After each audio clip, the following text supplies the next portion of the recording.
Pro Group Management, workers' comp that works for you.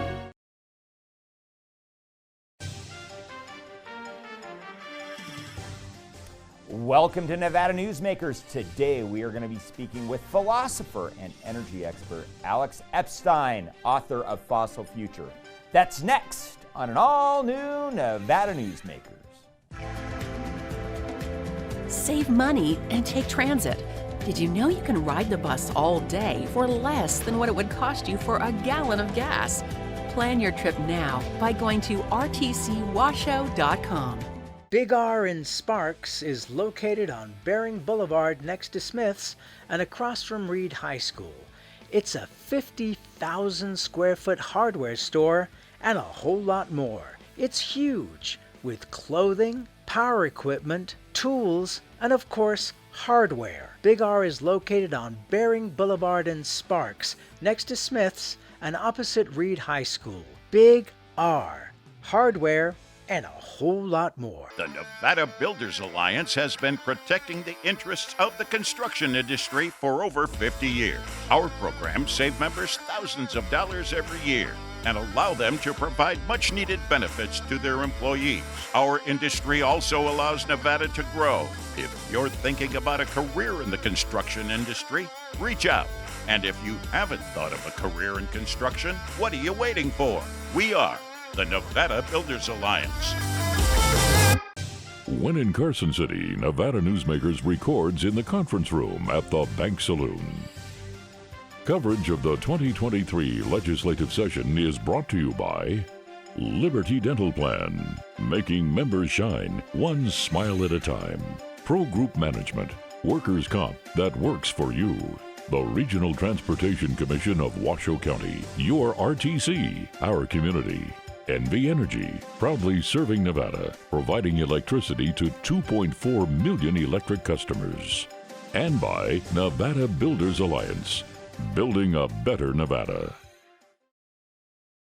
This is Nevada Newsmakers with host Sam Shad, a no-holds-barred political forum. Now, from the Nevada Newsmakers broadcast headquarters, here is Sam Shad.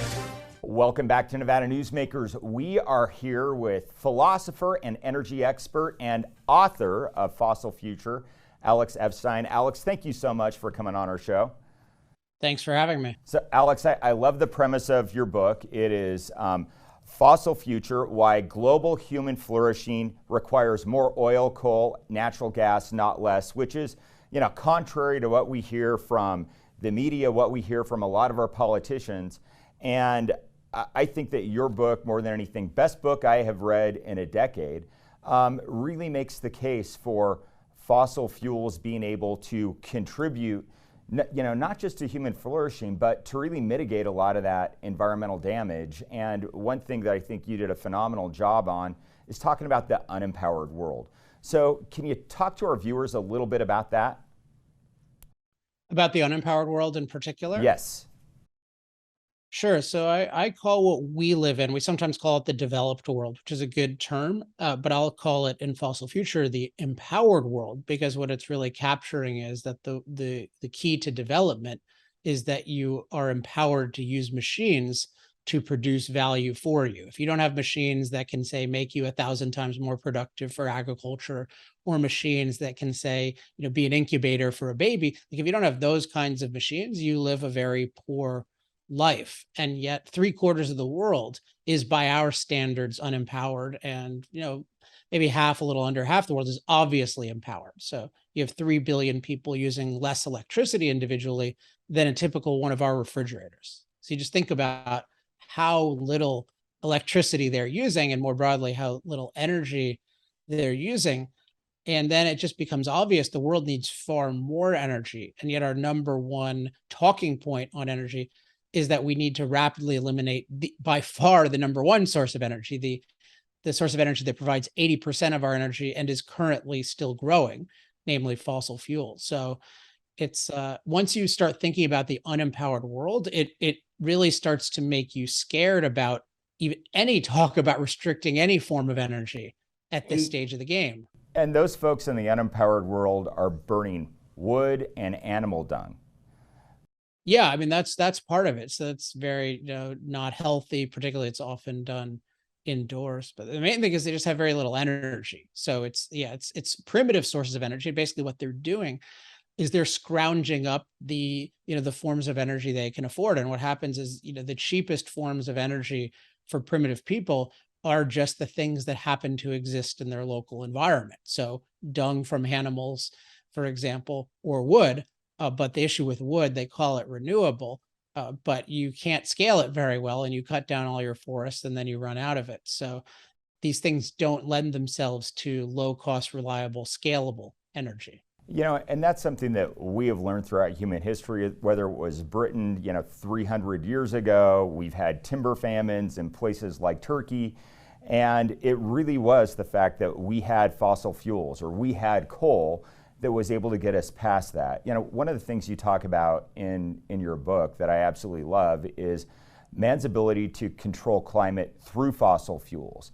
And when you look at the number of deaths that have occurred because of weather-related events, because of wildfires, because of natural calamities, what has happened since we've started burning fossil fuels? Because the media, when we listen to them, we think that everything is worse.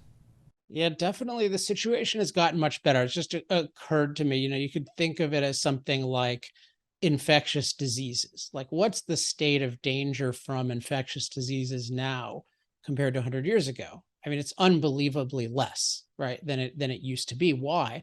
Because we have, in effect, infectious disease mastery. We've figured out how to neutralize many of these dangers. Now, have we contributed to the spread of any infectious disease?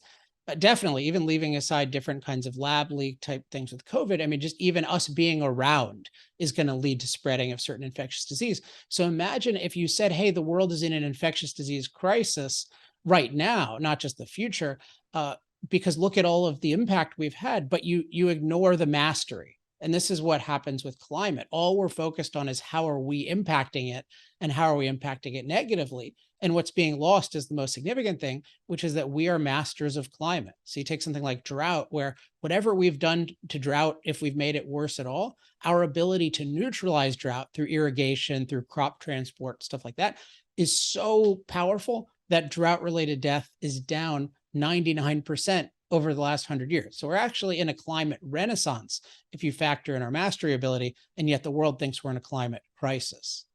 And let's talk about why they think that. It's because, we have a media knowledge system. It seems like, a global government that is doing everything they can to, not necessarily ignore the data, but distort the data that is out there to push the fact that we are living in a climate catastrophe.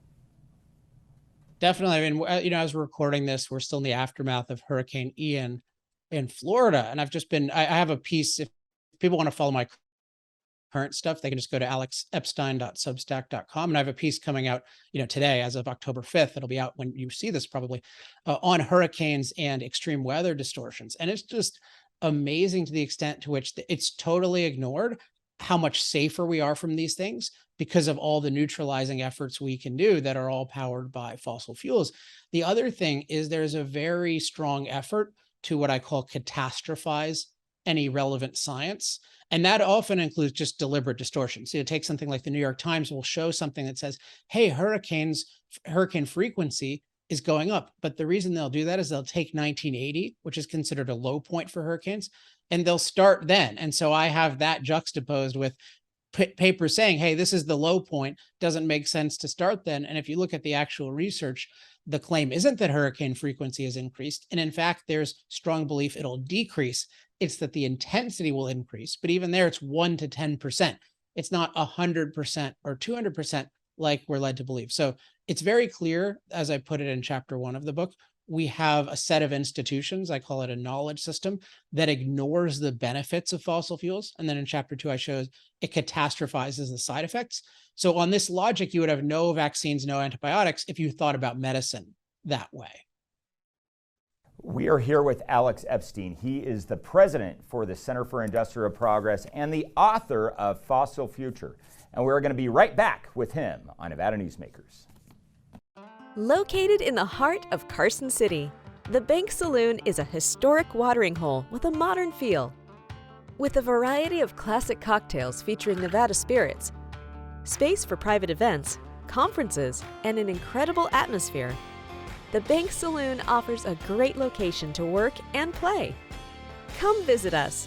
Located at the corner of 5th and Carson, we'll save you a drink. For 50 years, Nevada Heating has been keeping people comfortable in their homes. At Nevada Heating, call the Do It Right guys and get the air conditioning back on today.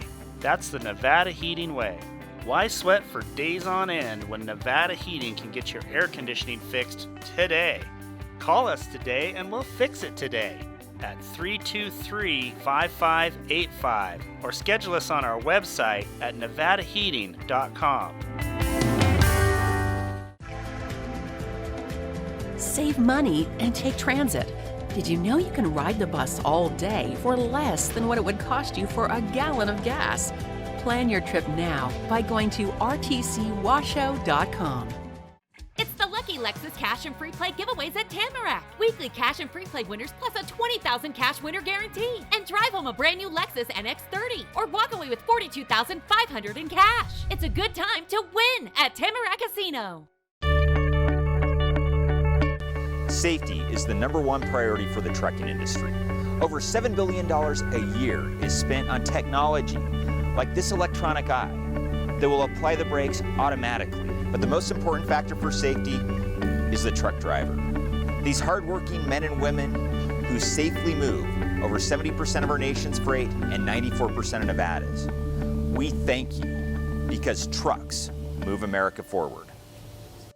This is Nevada Newsmakers. Welcome back on Nevada Newsmakers. We are here with Alex Epstein. Hopefully I did it right that time. Who is the president of the Center for Industrial Progress and the author of Fossil Future: Why Global Human Flourishing Requires More Oil, Coal, and Natural Gas, Not Less. Alex, when I think about what it would take to hit the net zero goals by 2050 in terms of mining, in terms of mineral resources, it seems like what we have today is actually much better for the environment than what we're being pushed into. I think about the question differently. So I agree with what you're saying in general terms, but I don't think we should entertain the idea of being net zero by 2050, given technology, like given the actual ability, like leaving aside all the mining requirements and this kind of thing. Just there's no known way to do this on this timetable or anywhere close to it. We're in a world where fossil fuels provide 80% of the world's energy. They're still growing because they're uniquely cost effective. And people are saying in less than 27 and a half years, we're going to eliminate them and provide energy for both the 2 billion people who have abundant energy and the 6 billion who don't. I mean, it's just really a mass murder proposal, because what you're doing is you're taking away the energy that powers the machines that allow us to exist at today's level of productivity and prosperity. So I think the main thing is I don't even like, as soon as somebody says net zero, my head says, oh, you just want to kill a bunch of people, like, and a lot of people. And look at what's happening in Europe right now, even the US right now. And we haven't even stopped the growth of fossil fuels, right? It's still growing around the world, and still slowing it through all these restrictions is leading to a crisis. So I think this should be off the table. But it is true that the most interesting thing to me about the mining is that it is totally unprecedented in terms of the quantity that is being advocated.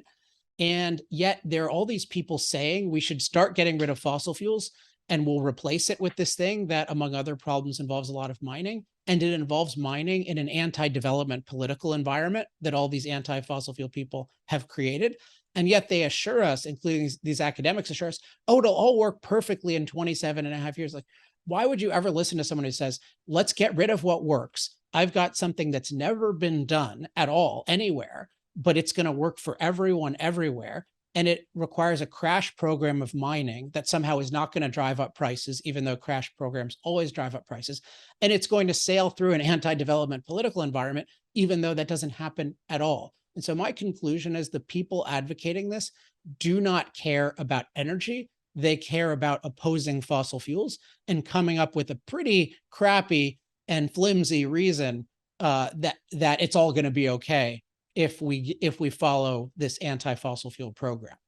Well, and we see that happen. Nevada is the only state in the country that has a lithium mine. They just found one of the largest lithium deposits in the world in Maine that will never be touched.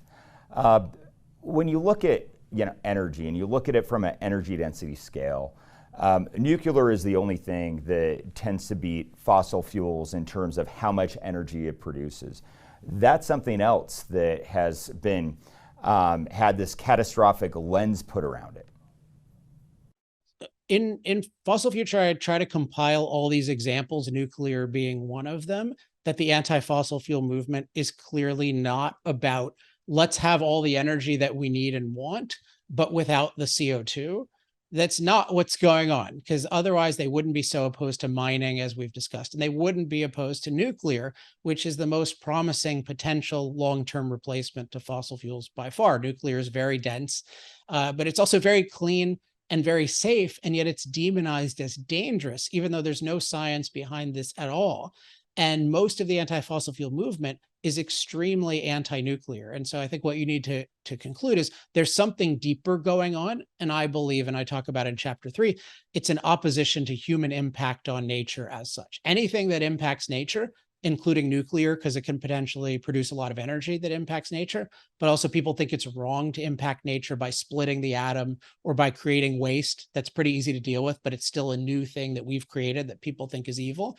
Like, it's really what's going on is people think that our impact is bad and we should just eliminate it at all costs. And I believe that's the driving force behind this anti-fossil fuel movement, not a particular concern about CO2 emissions. We are talking with Alex Epstein. He is the president of the Center for Industrial Progress and the author of Fossil Future. And we're going to be right back on Nevada Newsmakers. What do you count on? You count on your power every day. At NV Energy, we've always powered what's important to you. But we're not looking at the past. We're focused on the future. While our standards are high, our rates will remain low. And our commitment to renewables isn't just meeting standards, but leading the way. Because you can count on more than just your power. You can count on the company who brings it to you. That's our promise. You can count on it. Remember 2010 in northern Nevada, 13 to 14% unemployment, thousands of homes in foreclosure, Nevada's casinos closing? Families in the Reno-Sparks area were hurting. Many were losing everything. Then Story County launched a game changer for our region, a public-private industrial partnership, streamlined permitting, slashed bureaucracy, attracting Fortune 500 companies that made Nevada their home. Story County generated a river of cash to area communities. Economic studies by the state and others for the Gigafactory consistently show positive economic benefits for our region.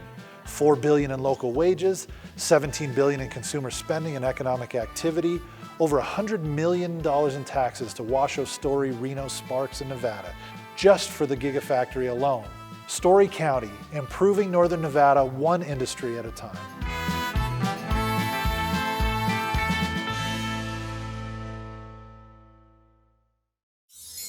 Imagine a magical garden that feeds Carson City's hungry and homeless, teaches our high school students agriculture, creates hanging floral displays to beautify downtown, and yet charges nothing.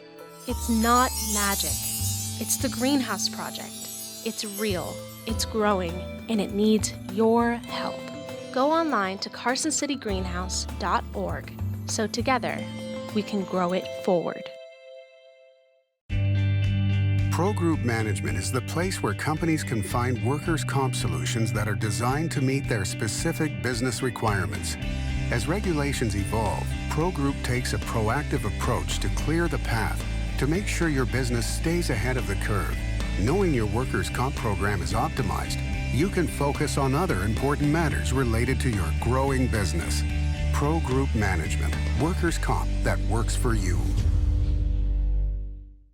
This is Nevada Newsmakers.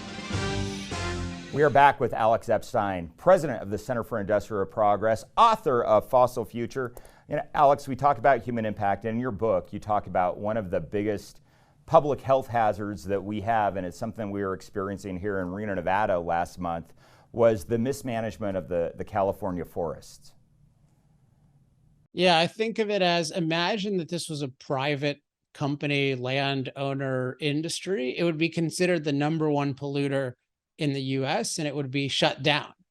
And so we really need to take that seriously. This is a huge environmental hazard. And basically, what you've done is you've had a set of policies that say, hey, we're going to leave these trees here in a way where the fuel load is going to build up, where in other ways, they're not going to be properly managed. We're not going to build barriers. And oh, by the way, lots of people want to move nearby them too. And then we're going to be shocked whenever there's an out of control fire. And then we're going to blame climate change, which just means blaming fossil fuels, which doesn't make any sense scientifically because the main thing is the fuel load. But also in terms of responsibility, it's useless. Like whatever role fossil fuels have, you have no near-term way of lowering CO2 levels in the atmosphere. So if you're Newsom or Biden, you need to be focused on what can we take control of. And there are very, very good ways of mastering wildfires, but they all involve impacting nature. And so this move to minimize or eliminate our impact is making us in danger from dangerous wildfires. You know, Alex, one of the things I appreciate about your book more than anything was how you reframe the argument. And you know, you have a different background than a lot of people that write about climate. Can you tell us a bit about your background and you know how you use that to reframe this discussion? So the basic thing is I think of myself as primarily a philosopher and secondarily an energy expert, though I have been studying energy for 15 years. So I know quite a bit about it. But what philosophy really helps with is looking at the fundamentals of your thinking. And so one thing is your thinking methods. And I mentioned that our leaders tend to ignore the benefits of things and then catastrophize the side effects. That's a bad thinking method. But then there's also false assumptions. And one assumption we have is that our impact is inevitably going to destroy us, which is based on what I call the delicate nurture view of Earth that people can learn about in Fossil Future. And then the other one has to do with how we evaluate what's a good and bad Earth. And so the standard we're using to evaluate Earth usually is what I call eliminating human impact. We think our impact is bad and the best Earth is one without our impact. And I think that's an anti-human and evil way to evaluate the Earth. And I say we should evaluate the Earth by the standard of advancing human flourishing. So we want an Earth that's as hospitable to us as possible. And that includes having all these other amazing creatures and beautiful places. But ultimately, that's because that's a good Earth for us to live on. But this idea that we should get rid of our impact in particular and the rest of nature is above us and superior and great, that is an anti-human view that I reject. But I think it's very prevalent, sometimes explicitly, often more disguised. So Alex, you give some advice for folks that, you know, are coming from, you know, a viewpoint that you and I have about using fossil fuels, about human flourishing, and you know, you give folks, you know, at the last chapter of your book, you give folks some advice on how to move forward with these arguments. And you know, one of them is, you know, not to deny our impact. Well, definitely, yeah, you don't want to deny the impact. I mean, you want to always come across as somebody who is honestly concerned with making human life better on this planet. And part of that is you carefully weigh benefits and side effects of different things. So it does no good to say, oh, there's no negative side effects of what I do. And it does no good also to be too territorial. If you're, you know, let's say the oil industry and then you're opposing the coal industry or something. Like I generally oppose this kind of thing. I think you should be, or opposing nuclear for that matter. That's really bad. Like you should really be, I'm for what I call human flourishing. So human beings living, you know, their best possible life on Earth. And then let's really look carefully at what advances that and what doesn't. And if you come across that way, it becomes very clear that the people who are opposed to industry in general and fossil fuels in particular are not doing that. And then you justifiably win those debates. So it's much better than just seeming partisan or just seeming like you're focused on arguments that advance your particular industry, but that aren't particularly honest. You know, Alex, there's something you said, and I've been guilty of using this argument where we talk about, hey, it's all of the above energy policy. And, you know, you're saying, hey, we should stop saying that. We should talk about what the best energy policy is, what the best source of energy is. Yeah, I always think of it as always the best, right? That's your policy with everything else. You don't say like, oh, I'm going to build skyscrapers out of every material, right? So I'm going to use some balsa wood and some steel and this kind of thing. And you don't say like with computers, I'm going to use a really good one and then use a terrible one and I'm going to use an abacus. So it doesn't make any sense it's all sides are using all of the above to avoid this issue of the best. Yeah. So the policy in a free market is always the best. And that's situational. So in some cases, gas will be better. In some cases, coal will be better. In some cases, particularly some off-grid situations, solar will be better. But it's this idea that we need some arbitrary mix of every random thing that happens to be on the market. And that's a good idea. You would never do this in your personal life. So don't advocate it as an energy policy. You know, Alex, I've really enjoyed this conversation, and I'm just going to tell our viewers, if you're watching this, you want to see Alex more, please, let's get him on the Joe Rogan Show. Please reach out to the Joe Rogan Experience. Let's see if we can get Alex on here. I'm looking forward. We're only doing, what, 22 minutes here? You know, a 3-hour conversation with you and Mr. Rogan, I think, would be phenomenal. If people want to learn more about you, energytalkingpoints.com. That's a great place to start, and just make sure you get on the newsletter so that you can get new talking points every Wednesday. And well, Twitter, I'm on Twitter a lot, so at Alex Epstein. One of my favorite follows on Twitter, and once again, best book I have read in a decade, Fossil Future. Alex, thank you so much for your time today. Appreciate you coming on Nevada Newsmakers, and we are going to be right back on an all-new Nevada Newsmakers. As you know, Reno is booming. Toll's development company is helping it grow with insightful design and development, building community with every project, adding beauty, adding excitement, emphasizing our shared humanity. Reno is becoming bigger. Toll's development is helping it become better, more livable, more enjoyable. To learn more, go to tollsdevelopment.com. tollsdevelopment.com. Retail's impact on Nevada's economy? Enormous. 8,600 businesses, large and small, employing 145,000 workers. And last fiscal year, retail paid tax on nearly $60 billion in sales. We're the Retail Association of Nevada. We support retail, we help it grow, and we mean business. RANNV.org.